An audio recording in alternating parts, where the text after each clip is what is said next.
and welcome to Clay to Canopy, the show where I attempt to make just about everything from the ground up. Today I'm going to be making a witch's hat. So come on, let's do this.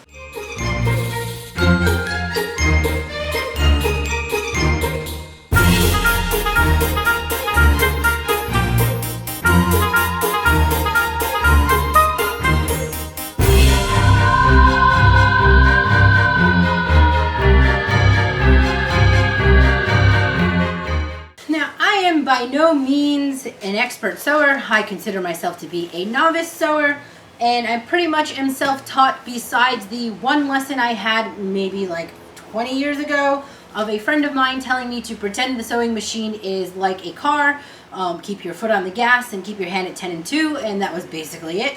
So since then, I have definitely gotten much more comfortable with the sewing machine. I don't tend to use it in garment making so much. A lot of the time I'm using it for sculptural things or home decor. It's a little bit more forgiving that way in my opinion, because if you sew a funky garment and it looks crappy, you're not going to wear it, or you'll look janky anyway. There's a lot more to forgive. If the pillow stitch isn't quite right, you know, it's not going to be the end of the world. But I am going to attempt to make a witch's hat, and I have purchased this really basic McCall's costume pattern that I am going to be following and somewhat altering because, you know, it's me and I can't leave anything plain. And the one witch's hat that it came with is a very standard witch hat, and I want to have some movement happening. I am going to be double layering, and I just love going into the remnant bin, again with the word remnant. I love going into the scrap bin, we're going to call it the scrap bin, over at Joann's, where they have a bunch of the excess bits, end of bolt pieces that you can buy at great discounts. And if you have a coupon, they're always usually 50% off the original price, but then they also take an additional coupon off of that sometimes. So I went and rated everything for blues, blacks, and bronze, and I'm gonna stitch up some kind of patchwork top layer for the hat. I did find some felt in the mix that I will be using for the underside. Some, what is this called? Interfacing. See, novice sewer. I purchased some interfacing with the assistance of the woman at Joann's. We talked about how I wanted the hat to be, and I went with this little bit softer stuff. Before I get going, one thing I did want to note is that this claims to be an easy, fast sewing project, and you can do these projects without sewing. So there's some other methods of how to finish these and do them without sewing. I'm going to say, in theory, it is supposed to be a fast sew-up project. But this is me we're talking about. Since I'm mashing fabric together, this might take a little bit longer than it would you if you were to pick a very solid fabric or something that already has a pattern that you're only cutting one thing out of and not meshing things together. I did find this on sale for $1.99, which is why I went with this pattern. The normal price was $13.95, but if you wait for the sales at Joann's, you can usually catch a pretty good one. Always, always, always read the directions. And then after you've read them, read them again. Read them twice. Probably read them 3 times. And then go and Google it. Let's read the directions first. Really should learn to take my own advice. Might be quick sew, but you're going to spend a day and a half cutting out patterns. This is what you get for $1.99. Patterns all over the place. To iron or not to iron? That is the question, isn't it always? Don't go near the iron, it's hot.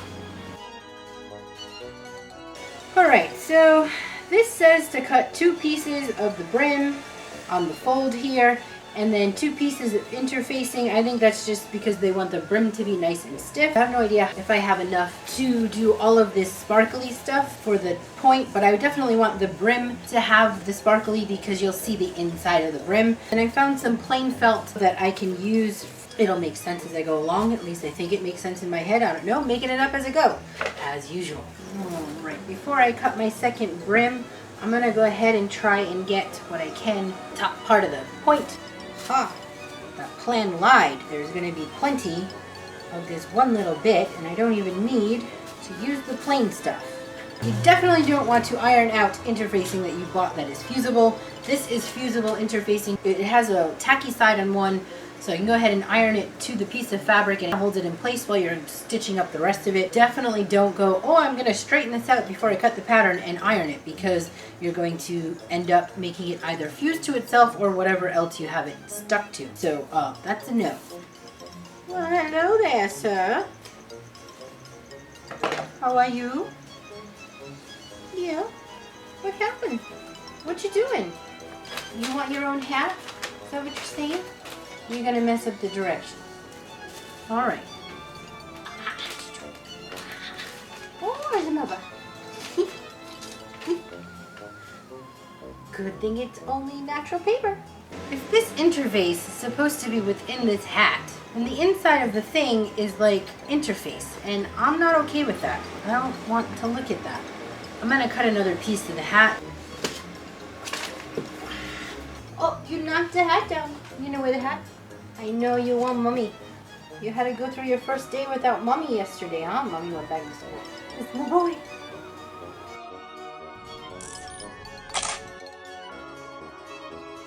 My idea is before I go ahead and start assembling this hat, I'd like to add some accents of that blue that's going to be on the outside onto parts of this piece. I think that should work. Yeah, and there he goes knocking crap over. That if I stitch directly on this, then I can go ahead and assemble and we'll be good to go. I am going to pause the hat making for a second because I have no idea how much of that fabric I need for the cape, and I should move on to cutting the parts out for the cape and then use the scraps for this. So you are in a mood today. Yeah, you get extra needy when mama has to go out and doesn't have to be with you all day long. You're gonna break the pattern and break all the stuff and be a little pest. Can I have this? Of course not. All right, we're on break.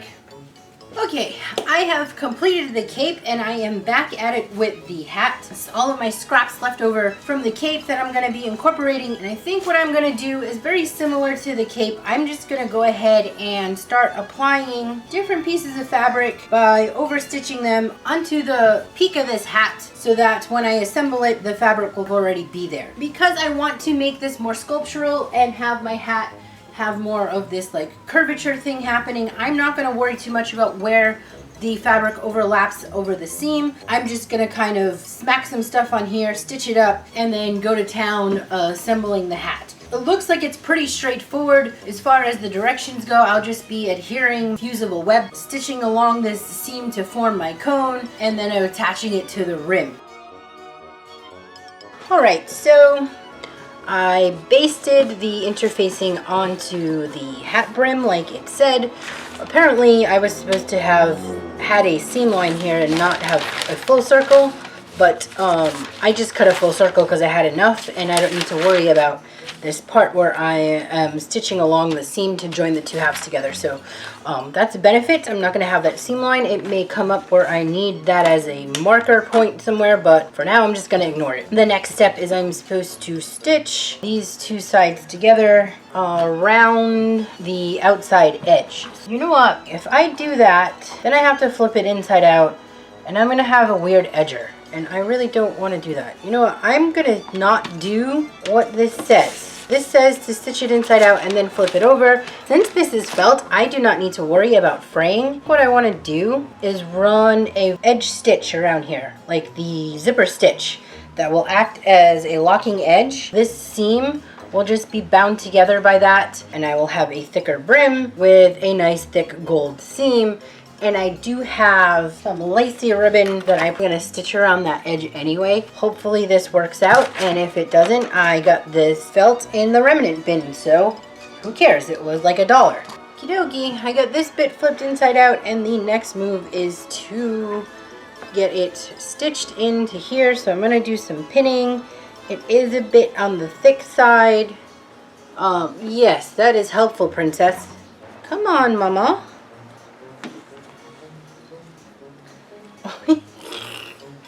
I don't think anybody can see anything but you. Okay, here we go. Gotta pin this up. Ow. Hopefully not pin my finger. After a bit of trial, I did a couple things here. I went ahead and stitched the border like I was supposed to, and then clipped the relief cuts. Now, since I wanted to not look at interfacing on the inside, I added an extra layer of felt, which added more of thickness than I should have. I also went ahead and stitched those pieces just to hold it in place. I'm going to spend some time doing some pinning and running that over the machine.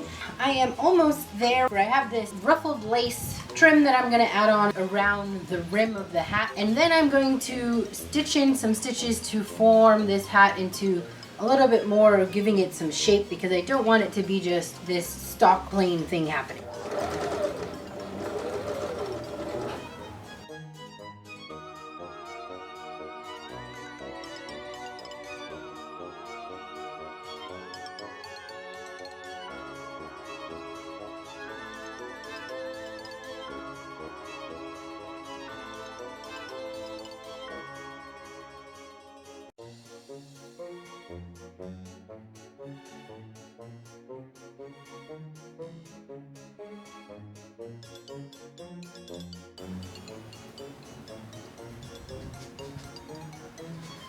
Alright everybody, I am done with the hat and I sure know how to make one heck of a mess. I'm gonna tidy up the studio and get moving on to the next thing.